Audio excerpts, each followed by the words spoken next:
Linda Larbaoui, quelle approche sur le plan politique pour contrer justement ce type de guerre qui semble être imposée aujourd'hui au continent africain?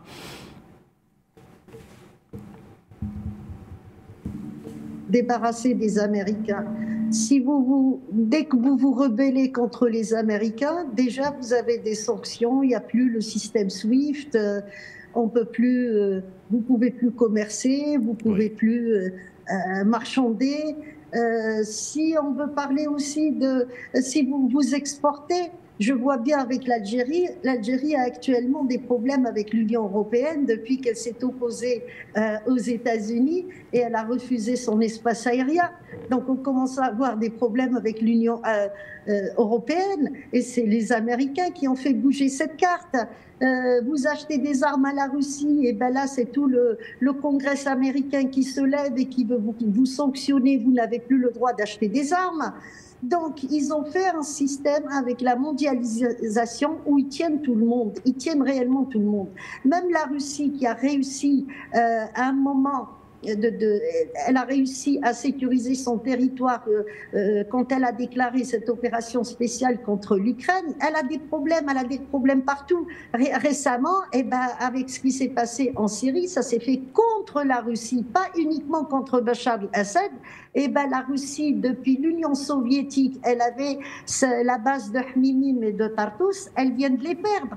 Donc, si on parle de Chine aussi, la Chine qui se suffit à elle-même, qui fabrique pour le monde entier, le jour où les Américains ont voulu nuire à la Chine, ils ont créé via les blocs water. Les blocs water, il y a le mot water, haut. C'était une bande de terroristes.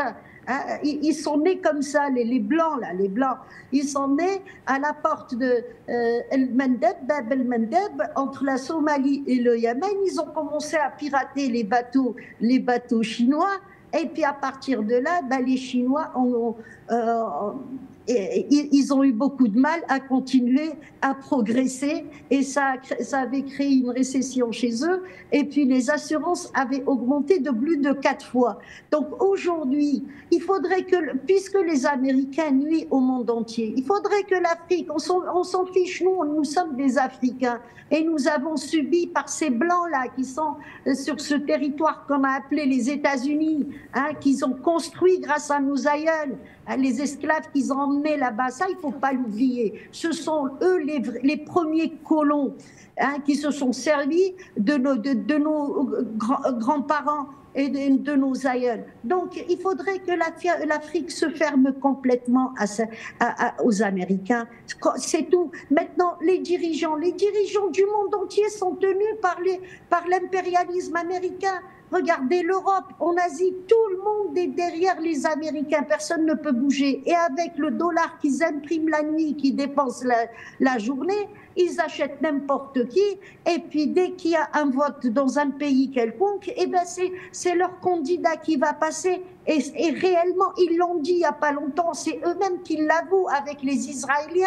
Le lobby israélien aux États-Unis, l'AIPAC, il y a 2-3 mois, et je crois que je vous ai envoyé ça. Qu'est-ce qu'ils ont avoué? Ils ont dit sur 30 présidents qu'on a essayé de faire passer, on a fait passer 28. Donc sur 30, ils ont fait passer 28 personnes lors d'une élection. C'est énorme ça. Donc c'est à travers cette personne qu'ils dominent. Quand ils ont enlevé chez De Gaulle, à l'époque, il y a eu le mai 68, et qui l'a remplacé. Georges Pompidou, c'était un ouvrier, je dis bien un ouvrier des Rothschild, donc aux banques américaines. Donc tout ça fait que c'est pas uniquement, les Américains n'utilisent pas uniquement les militaires. Je suis sûre que l'ambassade des États-Unis au Cameroun, il y a plein de radars, il y a des barbelés, comme partout dans le monde. D'ailleurs, c'est sécurisé, on ne sait pas ce qui se passe dedans. Des militaires armés devant la porte. C'est ça l'image qu'ils donnent partout dans le monde, c'est ça. Et dans leur ambassade, la seule fois où on a pu voir ce qu'il y avait dedans, quand il y a eu la révolution en Iran, et ils ont découvert, toute forme d'espionnage, ils ont découvert toute forme de moyens pour détruire les pays aux alentours, détruire également l'Iran. Ça a été très... vous n'étiez peut-être pas là.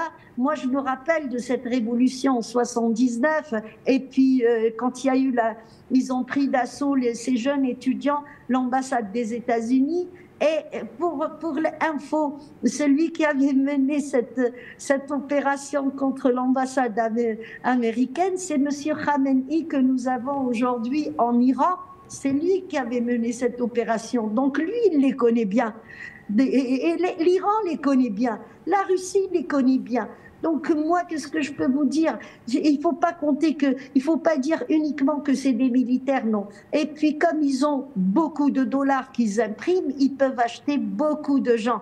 Et c'est ça notre malheur, c'est que nous avons non seulement des chefs d'État qui ont été élus par eux, mais nous avons aussi des endocollants qui travaillent pour eux parce qu'ils touchent beaucoup de dollars.